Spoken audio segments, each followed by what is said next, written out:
Jimmy, thank you so much for joining me to chat about your brand new book, Before and Laughter. Hi, I'm trying to find my author pose. Hi, I've written a book. It's a self-help kind of meets memoir, kind of. It's the book no one wanted. It's the book no one wanted. I was trying to write a memoir, and I just found it a bit like, I get this whenever I read an autobiography, like, oh, this guy talks about himself a lot. Even people I love, I sort of get 200 pages in and go, really, more about you? Oh, you've done so many great things. Well done. Like, even if it's a friend. So I kind of thought, well, I'll split the difference and make it half about me and half about you, because there's certain stuff that I've done that only I'll do. And there's certain stuff that I've done where you go, it's based on what I believe. And I sort of think anyone can do that. I mean, I say it in the intro to the book, I've kind of written it for the younger me. For me, when I was going through this kind of the most interesting phase of like, sort of making a transition in life. And trying to find a life less ordinary. And I've also written it for my son, because I'm a daddy now, so I have like that makes it sound like porn. Anyway, but it's that thing where you go, I think Papa's maybe a better term, because I've never seen a film where someone's referred to him as Papa. Yeah, better, Papa. So I wanted to write something for him so that when I'm old and grey, I won't be grey. This is all fake anyway. But there'll be something for him that'll be like not just dick jokes. And so what was your gateway into self-help books? What was the first one you picked up? Let me think. Probably something like Christopher Hitchens' God Is Not Great, and Dawkins' The Selfish Gene. There was a couple of books that really helped me come to terms with atheism. I sort of became an atheist in my mid-20s, and when you lose your faith relatively late, it's like you're kind of searching for something else to kind of go, well, I've got like a God-shaped hole in me. And I want something else. I want a belief system. So it forces you to think about life and what you want and where you want to go. I don't view atheism as like a cold, intellectual, waggy finger kind of thing. I view it as like a rush of blood to the head. I think it's incredible.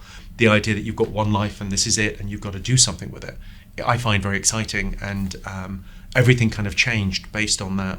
I kind of lost my religion, and then I found comedy. I found joy and happiness. And I suppose the central premise of the book is that disposition is as important as position. That 95% of life is how you react to it, not what happens. And it never seems that way. It always seems like, well, no, things just sort of happen to you.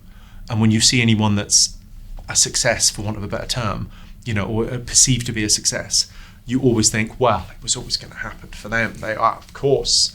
But it's always like a weird mix. It's always like, and we have these myths in our society about either talent, genius, or hard work, this incredible hard work and rise and grind, and they're both lies. It's always a mix of the two. It's always finding what you're best at, that edge that you have, and not necessarily what you're not best in the world. I'm the best comic in the world, but it's what I do best, and so I focused everything on that.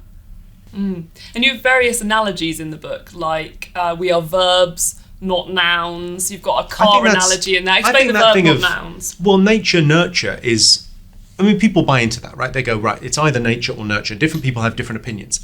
It doesn't fucking matter, because nurture is the only bit you can play with. The nature bit is the cards you've been dealt, right? So you've been dealt these cards. How are you going to play them? That's the nurture bit. And people imagine, I think, that nurture ends when you're 14, 18, 21. What age does it stop? Well, it never stops. Nurture is your environment. It's who's around you, what is around you, at where you choose to put your attention. And that for me is like, oh, well, that's like an interesting thing at 25 to sort of turn around and go, well, I can do what I want. There's nothing anyone else can do that I can't do, within reason. And you go, well, I want to be a comic. I'd never written a joke until I was 25, and then suddenly, I'm now regarded as someone that's good at jokes. So I really strongly believe people can do what they want to do in life. And your life, you mentioned it changed around your mid-20s, which was also a similar time to when your mum died. And how did that then affect you in terms of finding who you are and what you want? Did that have an impact on that and working through that grief? I think my mother had a huge impact on my life. I think the sorrow and the grief is it kind of hits you physically, and I think she led her life magnificently, but I don't think she had a terribly interesting and fulfilled life. I think it was like there was a sadness to that she didn't get to do more and see more things and have more experiences. And I think I was very conscious of mortality. I sort of lost my faith before she died, and then just went, well, that's it. She's gone now, and what's the lesson here? What's the thing that we're going to do differently? And she was also instrumental in me getting into comedy, or having a value to the value of humour, because within my household, I was kind of there for vibes. My mother was a very complicated woman. I mean, everyone's complicated, everyone's nuanced. So she wasn't just hilarious and fun and light. She was also depressed and sad, and didn't get out of her dressing gown all day. It was like she was down a lot of the time. You never realise that when you're a kid, because you just go, well, that's what mums are like. And so, really, really deep question. You're a dad now. Yeah.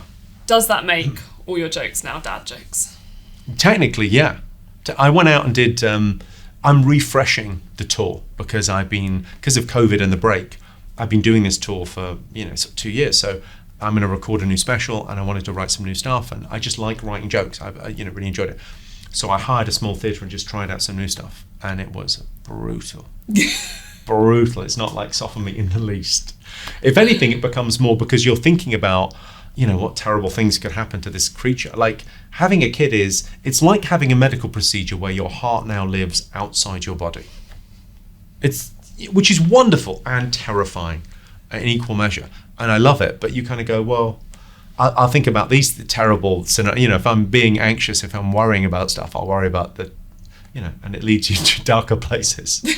So luckily, I'll write jokes about them. I was going to say, have the jokes got darker, do you think, as a result? I don't know whether we could go darker. I don't know. I mean, I think there's kind of, it's a weird thing with darker jokes as well, where it has to, everything I say on stage has to be something that I find funny. But also it's got to be the audience find it funny as well. I always think the audience is a genius. They're the ones that really they're the barometer. So they tell you what is and what isn't funny, and what is and what isn't acceptable. So you end up finding, if something goes too far, they just go. And you do actually make an argument in the book for basically defending the right to make jokes about anything, but you say that as long as it has to be funny enough, the joke has to be funny enough to be worth that potential risk. As long as it's funny enough, then everything else. Yeah, okay. But I mean, funny it's very much a matter of taste, isn't it? I mean, I'm telling jokes on stage to an audience that are paid to see an edgy comedian. I'm not shouting them through someone's letterbox at 8:30 in the morning. So sometimes when they get reported in the paper, you go, well, I can see why people took offence to that, because you read it back in the harsh light of day and go, well, yeah, but I mean, it's not. It's like giving you the lyrics to, I don't know, Sympathy for the Devil, and you haven't heard the song. You just saw the lyrics written down. I think jokes exist in that space, so it's odd when they get kind of reprinted. But yeah, I think there's I would say that joking about having a dark sense of humour is the only sense of humour to have, because when are you going to need your sense of humour in life? You won't need it in the good times. No. You don't need, if you're on an island somewhere with a beautiful lover and sipping a pina colada and swimming in the ocean, and you're gorgeous, right? You don't need, nothing's funny. Nothing needs to be funny in that. It's just, you're in paradise. If you're in a hospice and people are dying, you will find humour there. You'll find humour in the trenches. You'll find humour in the gallows. That's where it kind of lives. It lives in the tough times, and it makes it okay. It helps you get through. There is, when you look at what happens physiologically when you joke, it releases endorphins. It releases the vagus nerve is it helps you digest your food. It basically makes everything okay for a moment. You can't be frightened and laugh at the same time, and that's very important in the tough times. And so, with this book, whose hands or ears do you hope it most falls into? Who? Like, is there a type of person that you think will most benefit, given it has those self-help elements? I mean, you kind of don't want to give it an age restriction, because I sort of think it's never too late. There's a whole list in the book of people that made it late. People that didn't get there till they were in their 40s or 50s, which I love. I love the idea that it's never too late to change careers, to do something incredible with your life. And we've had a couple of years which have been very odd for everyone. Everyone's kind of recalibrated and sort of thought, am I doing the right thing? Am I going to change? If it inspires a tiny bit of that would be fantastic. Well, it's such an interesting read, and I've really enjoyed chatting to you about it, so thank you so much. Yeah, I think we nailed it. Did we nail it? I don't know.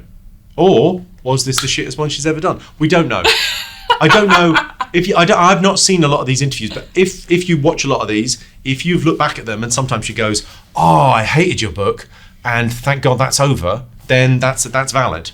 But she probably says it's good to everyone. So